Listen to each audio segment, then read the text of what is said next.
Assalamualaikum warahmatullahi wabarakatuh.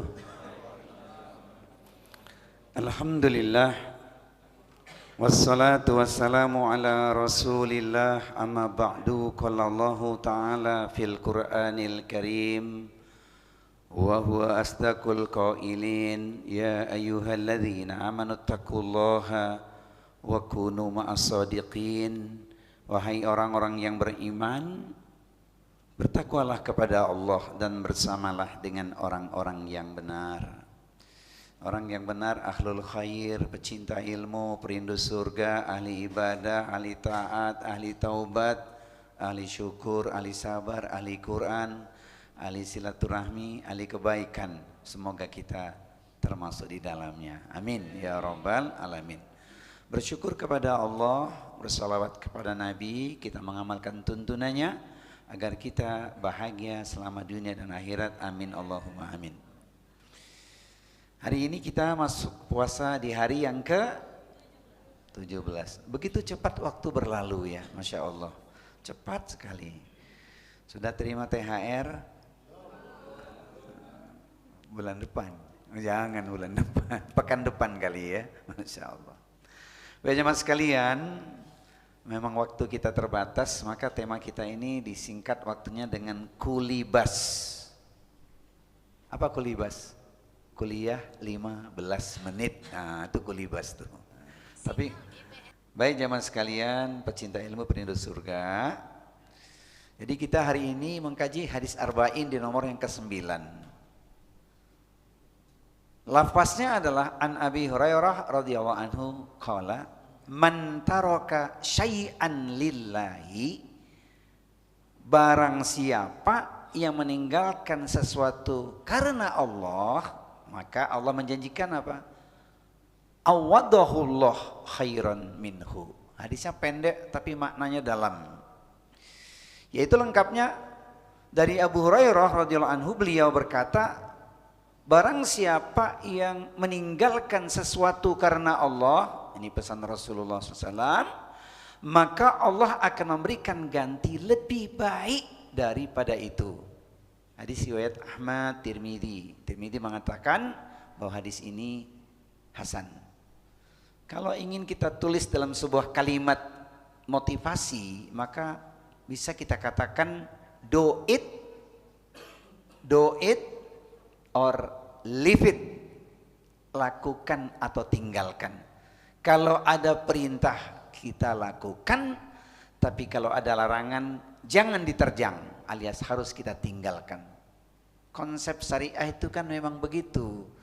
Perintah dan larangan. Sudah jelas perintahnya lakukan, sudah terang benderang larangannya jangan dilanggar. Kalau perintah Allah dilakukan, pasti kita menuai balasan ganjaran yang besar. Tapi kalau larangan kita terjang, maka dampak buruknya pasti menimpa diri kita. Tidak menunggu lama, di dunia pun sudah Allah berikan balasannya. Contohnya melanggar aturan berbakti pada orang tua, kemudian durhaka pada orang tua, itu disegerakan balasannya di dunia, tidak nunggu nanti-nanti. Di dunia sudah kelihatan. Tapi sebaliknya bagi orang yang berbakti pada orang tuanya, berkahnya sudah dia rasakan di dunia. Nah ini, baik jemaah sekalian, penjelasan hadis di atas ini mengajarkan kita tentang keutamaan meninggalkan sesuatu yang dilarang atau diharamkan oleh Allah demi mendapatkan ridhonya. Jadi kalau kita lihat rincian larangan itu begitu banyak, tapi saya nukilkan 5 sajalah sebagai peringatan buat kita semua, jangan dilanggar 5 hal ini. Pertama, la tusyrik billah, jangan engkau menyekutukan Allah. Khalas. Maka bagi siapa yang menghambakan dirinya kepada Allah, nyembah Allah, pasti Allah akan memuliakan dirinya. Sebaliknya yang menyekutukan Allah, ancamannya sangat berat.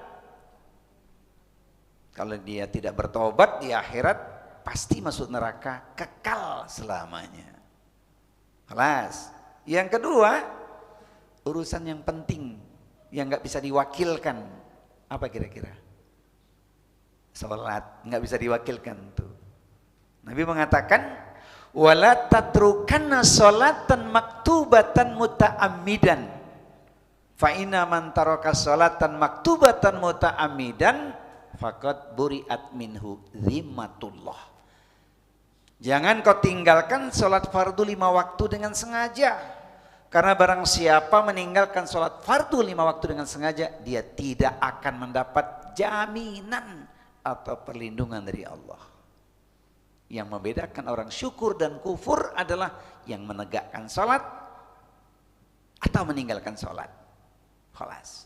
2. Yang ketiga, sekali lagi ini urusan orang tua, saya nukilkan hadis Bukhari ya, karena ini larangan yang banyak dilanggar. Hari ini kita sedih menyaksikan bagaimana sakitnya orang tua karena dizolimi anaknya sendiri. Bahkan kisah diceritakan seorang anak tega membunuh ayahnya sendiri. Na'udzubillah min dzalik. Nabi mengatakan, wala ta'uqanna walidaika wa in amaraka an tahruja min ahlika wa malika. Jangan sekali-kali engkau durhaka pada orang tuamu sekalipun engkau diperintahkan meninggalkan hartamu dan keluargamu.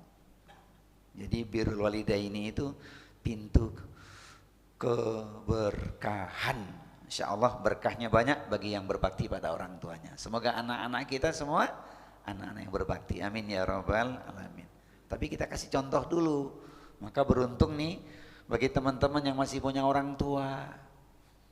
Ustadz, orang tua sudah tidak ada, tapi masih punya mertua. Wah, mertua itu juga jasanya besar itu. Sebagian kita di antara sudah nggak punya orang tua, nggak punya pula mertua. Ya Pak Haji, sudah berapa lama nggak punya orang tua? Sudah sekian lama juga mertua. Kelas 3, yang keempat, ini 5 saja. Ada 10 larangan tapi saya nukilkan 5 saja. Kemudian yang keempat, ini krusial yang terjadi. Larangannya jelas. Wala tashrabanna khamran fa innahu ra'sun kulla fahisyah. Jangan kau minum minuman keras. Karena itulah yang menyebabkan timbulnya perbuatan keji. Coba gara-gara minuman keras apa yang terjadi? Dosa yang lainnya akan dilakukan karena nggak sadar. Saya pernah menyampaikan, jangan gampang mengatakan kata seandainya. Kalau itu memprotes syariat. Contohnya apa Pak? Seandainya minum khamr itu boleh, walaupun 1 sloki, pasti aku akan lebih sehat. Dan ucapan itu bukan main-main, ada yang mengatakan begitu. Faktanya saya minum khamr ini, minum tua. Kalau di kami di Pekanbaru minum kamput katanya. Ini 1 sloki bikin sehat. Itu protes pada syariat. Larangannya jelas nggak boleh minum minuman keras. Jadi ukurannya kalau mabuk baru haram, ya bahaya.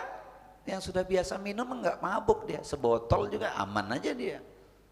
Nah itu namanya memprotes syariat. Nggak boleh bilang kata seandainya memprotes syariat. Kelas. Kemudian nih. Yang terakhir yang kelima, sebelum kita ngambil hikmahnya ya, yang kelima adalah wa iyyakum wal maksiyata fa inna bil maksiyati halla suhtullah. Jangan engkau melakukan maksiat, jauhi maksiat. Karena Allah akan turun dengan kemurkaannya. Dikaitkan dengan urusan puasa, ini kan untuk kita meraih ketakwaan. Ketika penduduk negeri itu beriman dan bertakwa, Allah turunkan berkah bukan azab. Walau anna ahlal qura amanu wattaqau la fatahna alaihim barakati minas sama'i wal ardi. Walakin kadzabu fa akhadnahum bima kanu yaksibun. Sekiranya penduduk negeri itu beriman dan bertakwa, niscaya akan kami turunkan berkah dari langit dan bumi. Tetapi manusia banyak yang mendustakan ayat-ayat Allah, maka kami timpakan azab kepada mereka yang tak lain atas perbuatan manusia sendiri. Nah di bulan Ramadan ini teman-teman sekalian, ini hari yang ke-17, hati-hati ya, jangankan yang haram, Yang halal aja nggak boleh. Siang hari maksudnya. Hati-hati, jaga syahwat, jaga pandangan, jaga lisan. Penting ini. Walaupun boleh membalas. Contohnya apa? Ketika kita dizolimi seseorang, boleh kita membalas, tapi setimpal. Ketika sedang puasa, jangan lakukan. Ambil surat cinta Allah. Wa jazaa'u sayyi'atin sayyi'atun mithluha. Faman afa wa aslaha fa ajruhu 'ala Allah innahu la yuhibbudz zalimin. Balasan sebuah perbuatan buruk adalah perlakuan yang setimpal. Di luar Ramadan mungkin bisa ya, aku balas setimpal. Tapi mungkin nggak ngebalas setimpal itu. Susah. Ente jual, aneh beli. Ngebalas itu cenderung melampiaskan. Maka lebih baik amalkan apa yang Allah katakan. Maka barang siapa yang disakiti, dizolimi, dia memaafkan, bahkan berbuat baik pada orang yang menyakiti atau menzaliminya, pahalanya dijamin oleh Allah.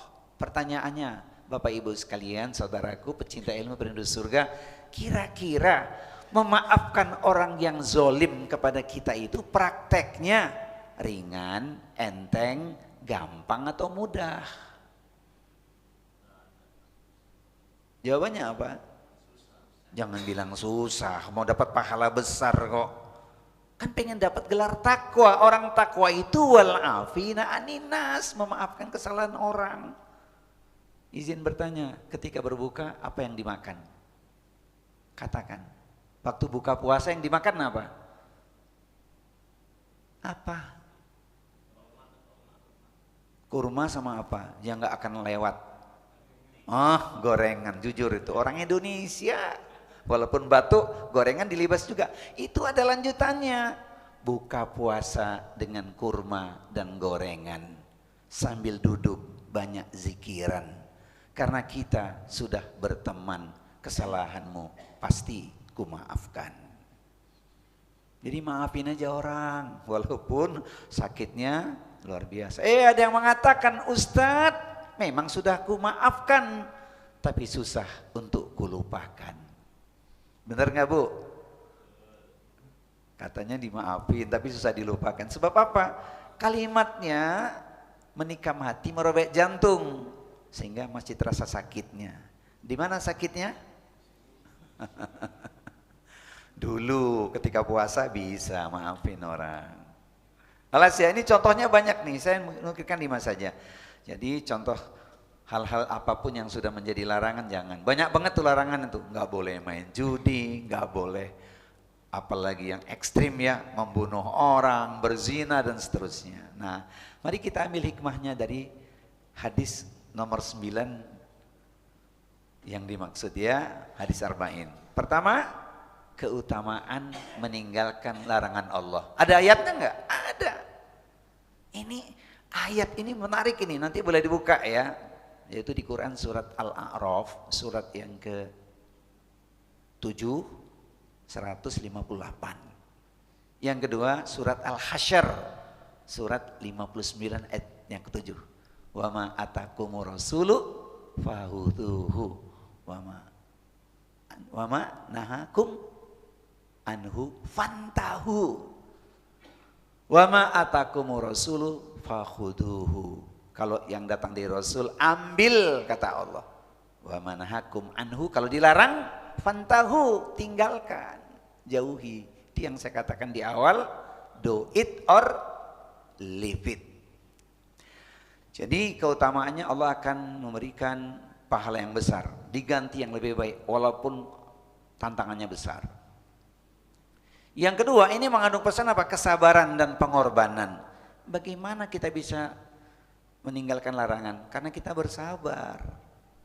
Ada kesempatan tapi kita sabar dalam taat, tidak kita lakukan. Coba nggak sabar, disikat, dilibas. Jangankan cari yang haram, jangan cari yang halal, yang haram pun kata orang susah.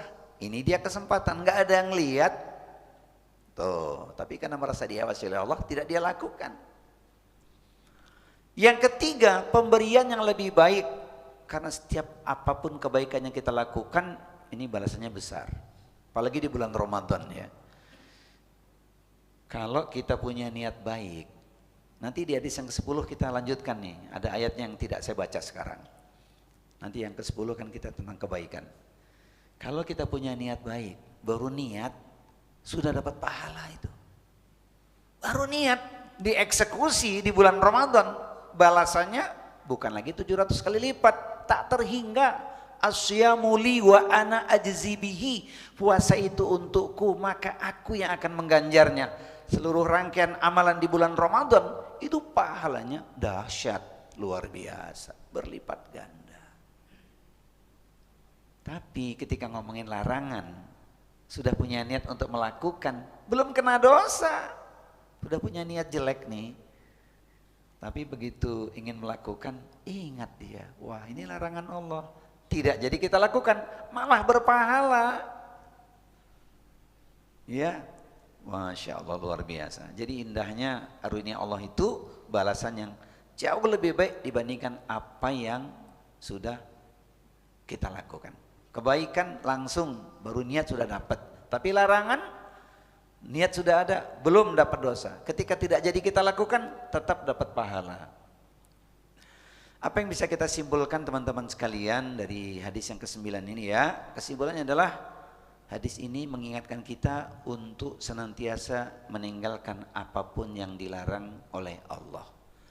Dengan keyakinan bahwa setiap pengorbanan yang kita lakukan dalam ketaatan itu Allah memberikan kekuatan iman kepada kita. Inilah yang dimaksud amalan yang membahagiakan kita. Belum dilakukan sudah dapat bonus pahala. Nah jamaah sekalian, hati-hati, jangan tergelincir ya, jangan tergelincir. Sudah 17 hari, tinggal 13 hari, waktu tersisa ini manfaatkan. Apa tipsnya? Tipsnya adalah jadikan ini seolah-olah Ramadan yang terakhir. Kalau yang namanya terakhir pasti kita sungguh-sungguh. Ingat 10 hari terakhir. Sebelum bulan Ramadan kita tinggalkan dan meninggalkan kita 10 hari terakhir. Raihlah kemuliaan Lailatul Qadar. Karena Lailatul Qadar itu penentuan takdir kita ke depan.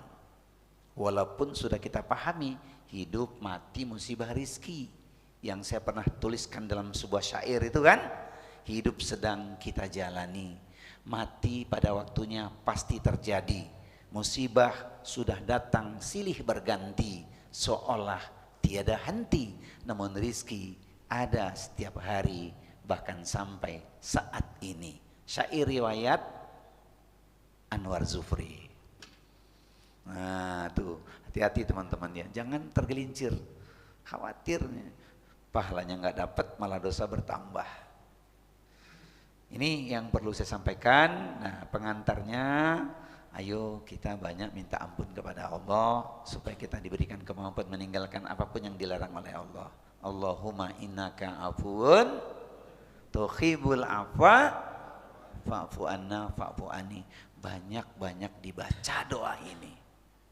Ada yang tanya kepada saya, Ustadz kenapa tidak Allah maghfir, tapi kenapa Allahumma innaka afun? Kenapa tidak Allahumma innaka ghafurur rahim? Allahumma innaka afun. Ini kata afun, memaafkan itu menghapus semua dosa. Kalau kita minta ampun, dosa apa yang kita mintakan ampun? Tapi afun, Allahumma innaka afun, ya Allah engkau menyukai, engkau maha pemaaf, menyukai permohonan maaf, maka maafkan aku. Itu harapannya semua dosa kita itu dihapuskan oleh Allah. Maka jangan sia-siakan momentum yang tersisa, tinggal sejengkal waktu lagi, nggak terasa tinggal 13 hari lagi. Masya Allah. Semoga Allah jadikan kita orang-orang yang najih, sukses menjamu momentum Ramadan dengan amal yang terindah, sehingga kita meraih gelar la'alakum tattaqun sebagai ahli takwa. Demikian teman-teman sekalian, semoga bermanfaat. Silahkan digunakan waktunya untuk istirahat. Karena ada sunnahnya Pak. Sunnahnya setelah duhur tidur itu ada sunnahnya. Tapi jangan sampai 1:30. Bahaya sampai 1:30. Sampai waktu istirahat saja. Kita lanjut di kesempatan besok ya. Nah, kita masih punya besok yang lebih luas lagi ini. Masya Allah, karena amal kebaikan. Iseng-iseng nanti tolong dibuka ayatnya ya. Sebelum kita kaji surat 16 ayat 97. Dibaca, direnungkan ayat itu. Sehingga kita semangat melakukan amal soleh. Tayyib, jika pisau lukai jari, banyak obat penghilang nyeri. Namun jika lidah lukai hati, tidak kemana obat dicari. Sampai kita jumpa besok lagi. Subhanaka Allahumma wa bihamdika asyhadu alla ilaha illa anta astaghfiruka wa atubu ilaik wa akhiru da'wana anil hamdulillahi rabbil alamin. Mohon maaf lahir dan batin. Wassalamualaikum warahmatullahi wabarakatuh.